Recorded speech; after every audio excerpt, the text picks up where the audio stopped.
Assalamualaikum rakan Lubah Bandung, sahabat Facebook atau rekan-rekan semua para donatur donasi.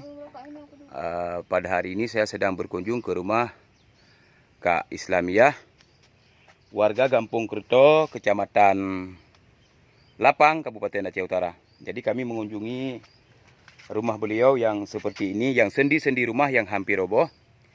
Mungkin kunjungan saya pada hari ini kunjungan yang kedua kali. Kak Islamiah tinggal bersama anaknya.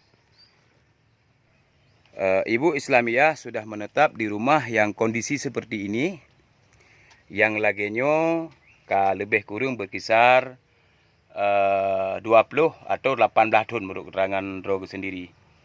Jadi dengan kondisi yang lagi meno, Kak Islamiah tinggal rumahnya dengan serba kekurangan. Dengan kondisi rumah yang lagi meno, yang rumahnya jet akun tinggal rebah tu nyo jet nekalan rakan Lubah Bandung nyo kondisi dapur rumah beliau. Jadi lonjak rumahnya berempuk dengan Kak Islamiah nyo adalah ketika Kak Islamiah tengah di belang untuk kejap pegat nuduk nulung. Beliau begitu terus kamu gaknya sangat ingat ke kamu karena setahun yang lalu atau setahun lebih lah kamu pernah terjak bak rumahnya untuk tiap pakai sembako lebaran untuk keluarga Ibu Islamiah. Ibu Islamiah untuk saatnya tinggal dengan anak. Dikarenakan suami gotnya nuronyo dalam keadaan sakit stroke. Namun pisah sementara. Bukan berarti mereka sudah pisah cerai. Akan tetapi pisah sementara dikarenakan suami beliau dengan kondisi keterbatasan ini pisah sementara untuk berobat di rumah orang tuanya di Simpang Dama, Kabupaten Aceh Utara. Ini merupakan dokumentasi saya buat Ibu Islamiah.